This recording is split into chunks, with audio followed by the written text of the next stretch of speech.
મંગળવારની ધૂન.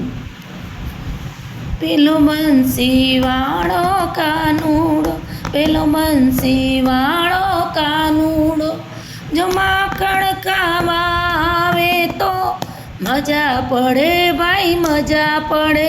બાળકો આવી ગયા. પેલો પાંજરે બેઠો પોપટડો, પેલો પાંજરે બેઠો પોપટડો, જો સીતારામ સીતારામ બોલે તો મજા પડે ભાઈ મજા પડે. પેલો આભલે ચમકતો ચાંદલિયો, પેલો આભલે ચમકતો ચાંદલિયો, જો પતંગિયો થઈને આવે તો મજા પડે ભાઈ મજા પડે. આ છેલ્લી બે લીટી મેં ઉમેરી છે બાળકોને સમજાવવા માટે, કાયમ યાદ રહે એના માટે.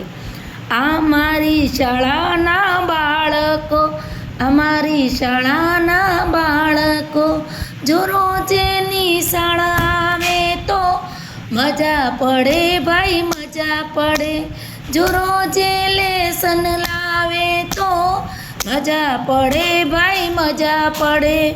આ મંગળવારની ધૂન છે અને આ પણ લીટી વાઇઝ સમજાવી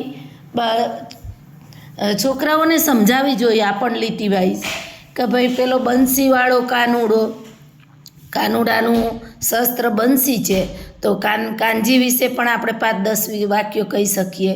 પછી પાંજરે બેઠો પોપટડો તો પોપટ વિશે પણ 5 વાક્યો કહી શકીએ. પક્ષીઓની જાણકારી આપી શકીએ. પોપટ જ કેમ પાંજરામાં છે, બીજા કયા કયા પ્રાણીઓ પાંજરામાં રહે છે, શા માટે રહે છે, એના લક્ષણો શું શું છે, એની ખાસિયતો શું શું છે.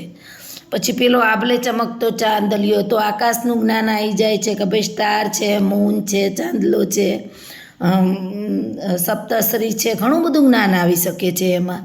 અને પછી આ બાળકોને આપણે 2 લીટી છેલ્લે સમજાવીએ કે ભાઈ તમે ડેલી નિશાળે આવો અને ડેલી જો લેસન લાવો.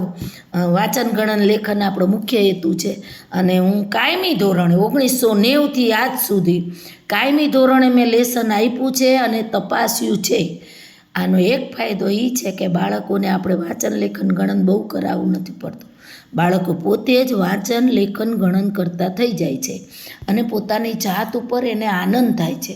હું તો જે સારું કાર્ય કરે એને ક્લાસમાં ઊભા રાખીને ફોટો પાડીને 3 તાળીનું માન લેવડાવું તો એ બાળકને ખુદ ઉપર ગૌરવ અનુભવ થાય અને એને વિશેષતા સમજાય કે મારું લેખનનું આટલું મહત્ત્વ છે, મારું લેસનનું આટલું મહત્ત્વ છે.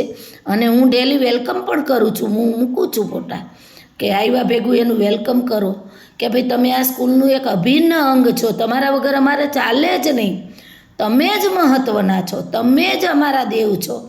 તો બાળકને સરસ મજાના પહેલી વાર મેં વિડીયો ઉતાર્યો ત્યારે એને કીધું હતું કે જુઓ આ વિડીયો તમારો, કેવા તમે હા જેવા તેવા કેવા લુગડા પહેર્યા છો, તમે કેવા લાગો છો, માથા કેવા ઓળાયા છો, તેલ બેલ નાખો, ઘરે અરીસામાં જુઓ કે તમારું વ્યક્તિત્વ કેવું છે, તમે પોતાને ગમવા જોઈએ.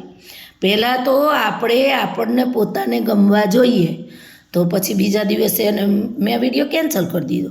મેં કીધું જ્યાં સુધી સરસ મજાના તૈયાર થઈને નહીં આવો ત્યાં સુધી હું તમારું વેલકમ નહીં કરું.